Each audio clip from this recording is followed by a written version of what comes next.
we worked out at Melbourne Uni that amongst the homes in Victoria that already have air conditioners installed, but they are not using them for winter heating, they could save $250 million a year across the state just by finding the heat button.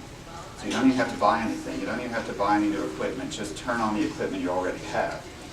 Our house was an example, and I've published our story in Renewable magazine, published by the ATA. But our house was an example. We put 2 air conditioners in either end of the house, one down the lounge room, one in the bedroom, for summer cooling. You know, the tennis is on, and it's 42 degrees out there, so you want to, be comfortable in your home. That's fine. But then in the winter time, we turned them on for the first time for heating.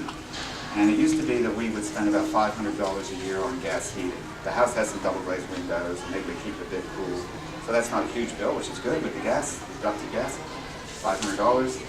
But then we worked out with the air cons, we could heat it for $150. So our heating costs were a third using the air conditioners versus using real ducted gas heating. Heat pumps don't get no respect. People don't know what they are. They don't know how they work. I grew up in America, but we've lived here now for 30 years. They had heat pumps in America on the market in the 1970s. So it was a technology that it's not exactly new. These days it's a lot better than it used to be. But what is a heat pump? How do they work? That's the sort of thing I want to talk about today, so that we can give the heat pumps the respect they deserve. I've published a lot of information about all of this, so even if you don't pick it all up today, just Google my name, Tim Forcey, kind of a unique name, an energy or heat pump or renewable energy, whatever. You'll start to get all these various articles that I was able to publish with Melbourne Uni.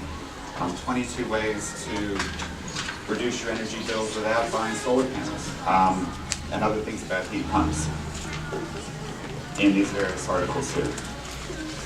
Some of these articles do get picked up by the mainstream media, so there have been articles in The Age and Domain and Herald Sun, and I've been on the radio, heaps of times talking about this. So again, all this stuff you can find on the internet if you want to read about it afterwards.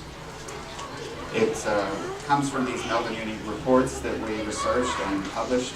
So again, those are available on the internet as well, that you can read about the alternatives to gas, basically, and also we've done research into the problems with gas. And in fact, you find there's some entire housing developments in suburbs where the planners or the developers, the infrastructure people, they're not bothering to connect them to the gas grid. So Mirvac has announced one development in Melbourne that won't be connected to the gas grid. There's this housing estate down in Torquay will not be connected to the gas grid. And up in Canberra, there's another suburb they're developing that won't be connected to the gas grid. And that's one of the reasons why I'm here today, is because you still see through regional Victoria this Gas to the Regions program. And that was initiated by the previous Victorian government and maybe even the ones before that, because in the old days gas was seen as an essential service, like electricity, and it's something that you wanted to get out to people. But when you look at the economics, you find out that there's a subsidy like $10,000 or $20,000 per home. So as they roll out those gas pipes, and the gas industry loves it because they'll make money in the future, they hope to, and if they get the government to roll out the gas pipes, that's great. But when you actually look at the economics, it's a subsidy of $10,000 or $20,000 per home. Give me $10,000 or $20,000 for my home, and I'll go buy a set of heat pumps, and I won't need gas. So that's the new government has recognized that, and maybe some of our Melbourne Uni research has helped. So you won't see this Gas to the Regions program continue for residential purposes. I mean, if there's an industrial need that they can justify, fine, but you really can't justify subsidizing $10,000 or $20,000 when people should really be operating off the heat pumps anyway. Okay, and another way to stay in touch is I've been in a lot of homes, talked to a lot of people, and it is very confusing. You can't get all the messages across just one presentation. So how do we stay in touch? Well, one way is social media, and that's Facebook. So I say to folks, when you come to a presentation like that, don't shut off your phones, turn on your phones, and join the Facebook group, My Efficient Electric Home.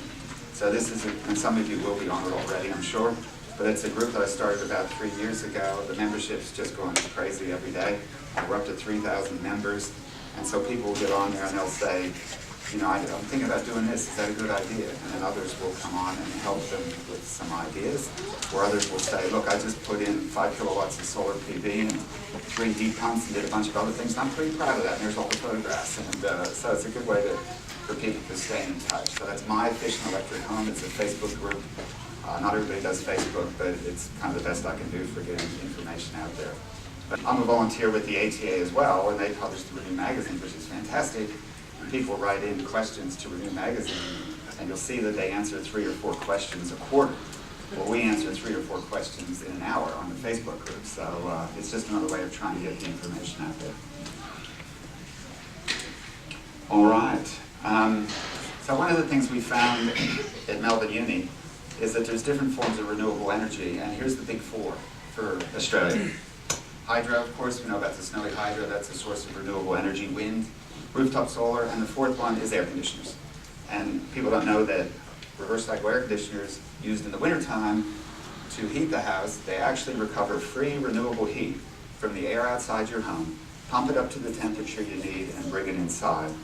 And already today, I mean, there are homes where their only source of heating is a reverse cycle air conditioner. I mean, there are all electric homes already today.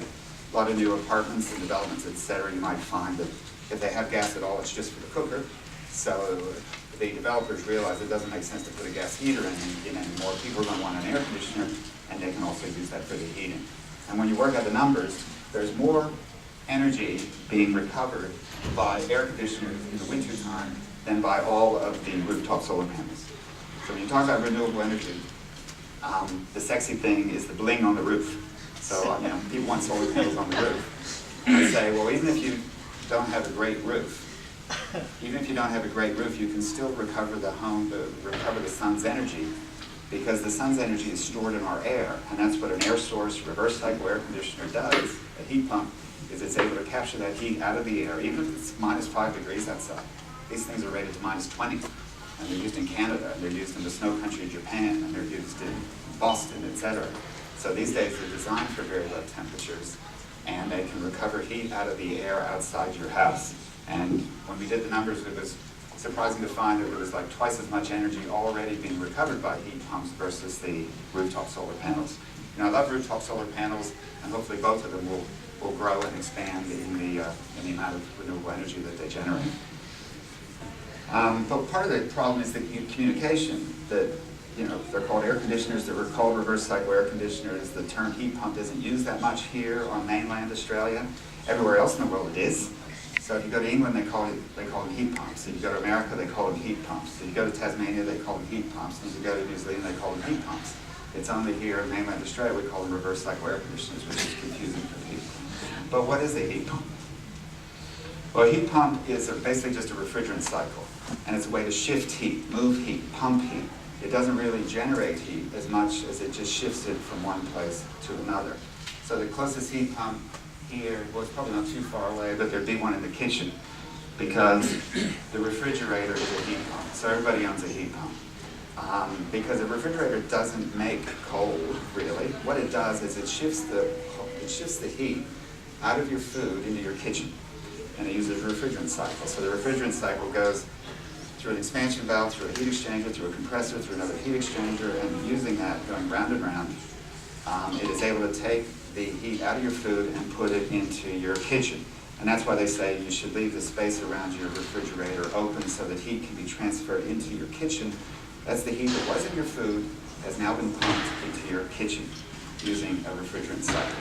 Yes, it takes electricity to drive the compressor, but what it's really doing is it is shifting the heat, moving the heat, pumping the heat in the direction opposite to natural flow. Naturally, the heat would like to flow from your kitchen into your food. And so it takes, just like water likes to flow downhill. So if you want to put water uphill, what do? You buy a pump. And if you want heat to flow opposite to the natural direction from a cold place to a hot place, you buy a heat pump. And so it's good for fridges for a long time, and then people realized that they could make living spaces cooler by having what we now call air conditioners, or space coolers. And that's another form of a heat pump. It's basically just a fridge that is pumping heat from your lounge room when you're watching the tennis outside. And a lot of people will go outside and they'll walk past the outside part of the split system, for example, when it's running in the summertime, and they'll notice there is tremendous hot air coming out of the outside unit of the split system in the summer. And that is the heat that's being pumped from your lounge room outside, uphill, because it might be 42 degrees outside. How does it move heat from your lounge room at 25 outside where it's 42? By using a refrigerant system and a bit of energy from the electricity to run the compressor, to pump the refrigerant through the heat exchanger, through the expansion valve, through the other heat exchanger, and around and around and around it goes. Now, so this was a way to cool your house. And then somebody worked out that, gee, maybe we could turn that pump around the other way during the winter season. And so that was the invention of the reverse cycle air conditioner. So basically with your air conditioner, you find the heat button, you push it, and the whole thing runs backwards. And instead of it pumping heat from your lounge room outside on a hot summer day, it pumps heat from outside inside on a cold winter day. And in this case, if you walk past the outside unit on a cold day, nobody ever does this because it's cold outside. But if you find the heat button, turn on your reverse cycle air conditioner, and go walk past the outside unit of the split system on a cold winter day, the air coming out of that is frickin' freezing because the refrigerant in there is like -20. And because it's -20, it can grab the heat even if it's -3. That is enough of a temperature differential that the heat can flow from the outside air into the refrigerant, and then in the system it goes through the compressor and it gets pumped up to 50 degrees, so that then that heat can be transferred into your lounge room and keep you warm. So that's how a reverse cycle air conditioner works. But like I say, in the winter, turn it on and go outside and just feel how cold that air is coming out of the outdoor unit, and you'll quickly want to grab your beer and put it in front of the outdoor unit to keep it cold. You can also do this to heat water, and on mainland Australia, when we say heat pump, this is what a lot of people think. They think about a hot water heater because that's how these are marketed. The hot water heaters are marketed as heat pumps, because that's what they are. But basically, it's a reverse cycle air conditioner that's running in heat mode to heat water. And so these exist as well. I was just staying with friends in Talbot. They've got a little mini Sandon unit like this. They're off grid. So there had been a solar thermal hot water system, but it needed a crazy amount of boosting in the middle of winter here around Ballarat. And so a much more effective system for them was to buy a Sandon heat pump, which is rated down to -10. So as long as they don't try to turn it on when it's lower than -10, they'll be fine.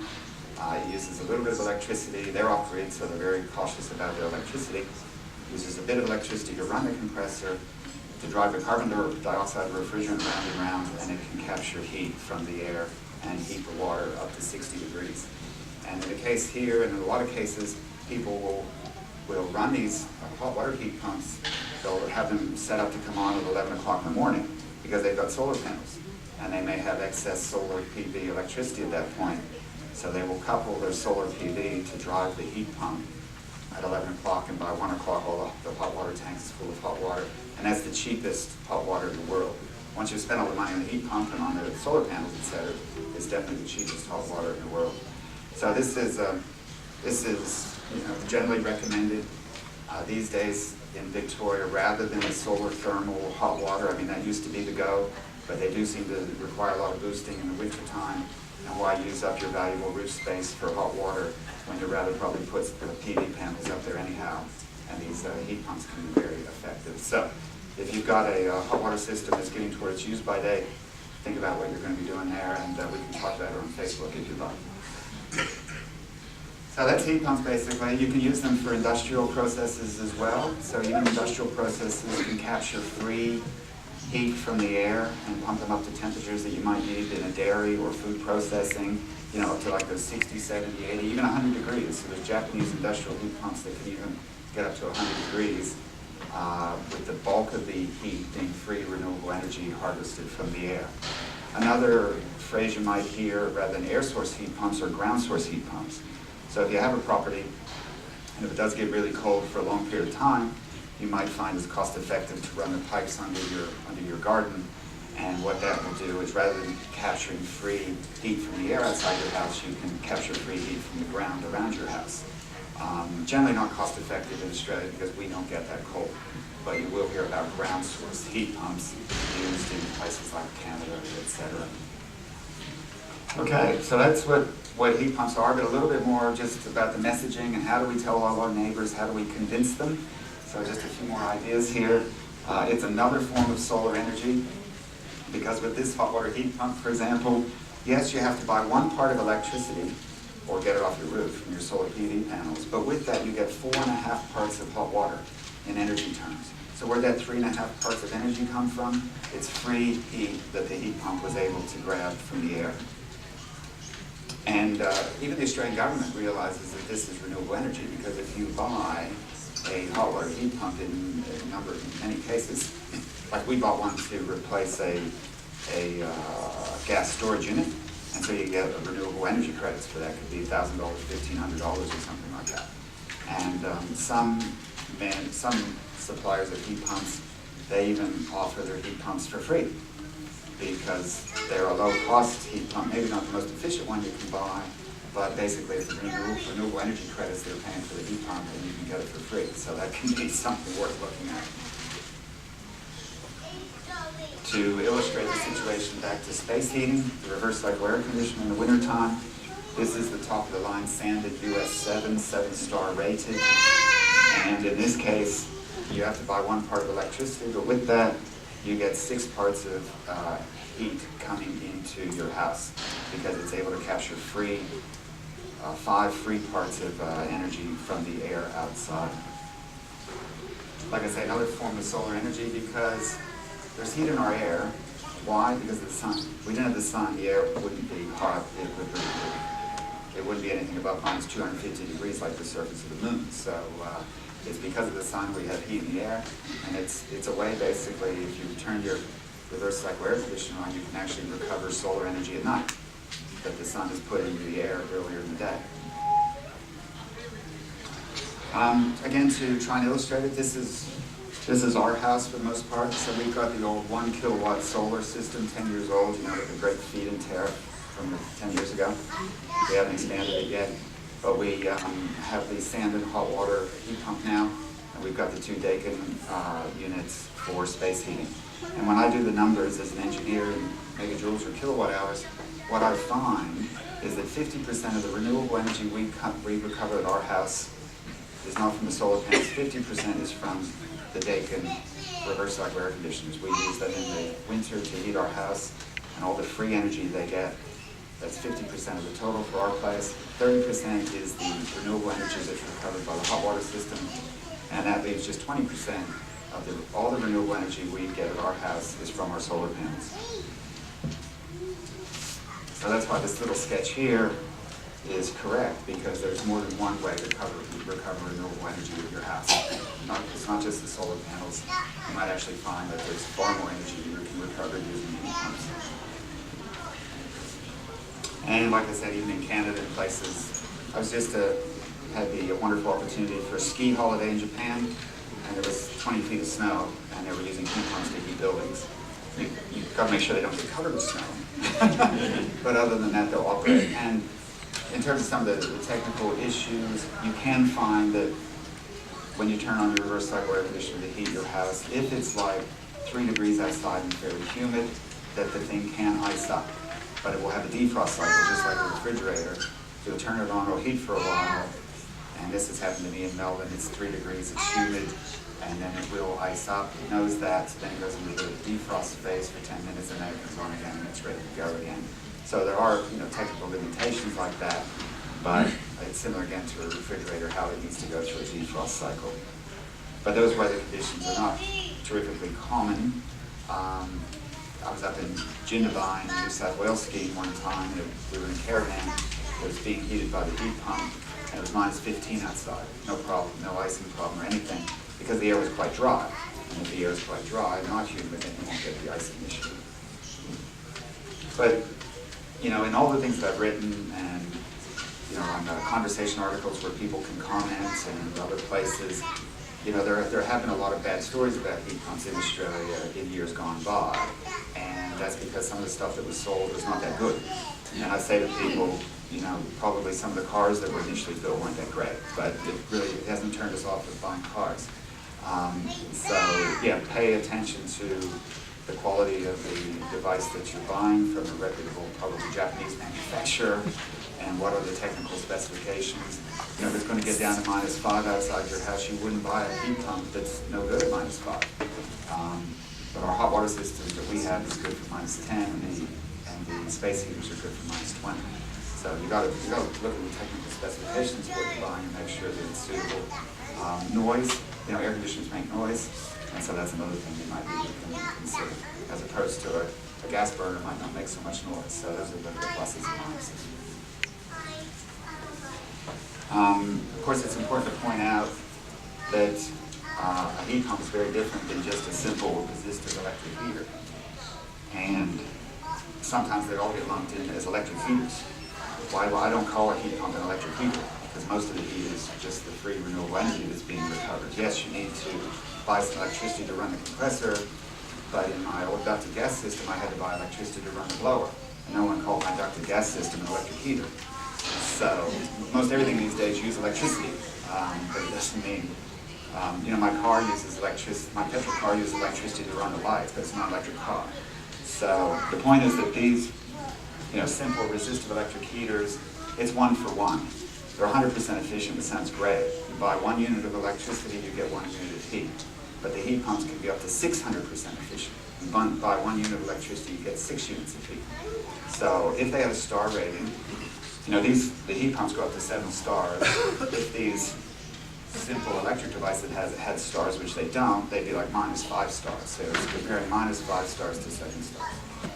And fortunately, you find now that even the white goods crowds are starting to advertise this sort of thing.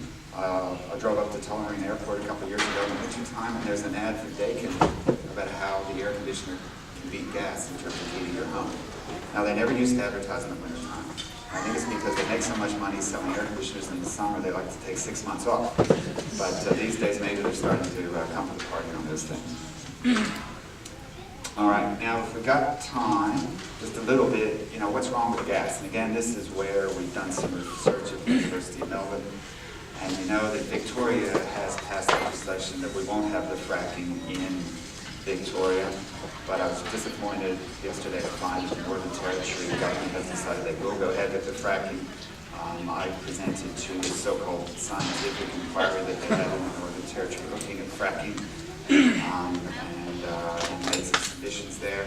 So we were certain, and I even joined on a letter with a number of other scientists, climate scientists, health professionals, or whatever, saying that there's going to be, if you develop the Northern Territory gas fracking, there's going to be a big greenhouse gas impact. Whether that's they release the methane gas right in the gas field, and methane is a very powerful greenhouse gas itself. But then you make a product that's a fossil fuel, and that's going to get burnt somewhere, where it's going to get banked in Australia or overseas, and it's all going to end up as carbon dioxide in our atmosphere. So enormous impact on climate change from these future gas developments. And I'd just like to make the point to people is we don't need it anyway in homes, anyhow, at this stage. So this, of course, is what the unconventional gas development can look like. I mean, I used to work with SMBHP in the Bass Strait, and out there you have like the snapper platform, and you drill a couple wells, and they produce so much gas that you basically keep Melbourne warm on a winter night just with a couple wells. But those easy places, those productive places have been developed, used, gone, and so now this is the sort of thing that you find with having to drill thousands and tens of thousands of wells across the countryside in Queensland or New South Wales or next to the Northern Territory, Western Australia, in order to try to get those sorts of gas volumes.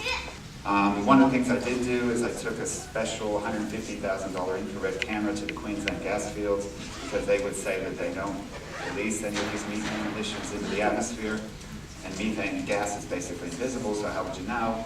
But we took this special infrared camera up there, and we could see the methane just being put out into the atmosphere. So that was very distinct. This was a big gas blowout in California you might have heard of. It was a Gas George reservoir, and the well blew out, and the whole reservoir emptied into the atmosphere, and all that methane, a powerful greenhouse gas.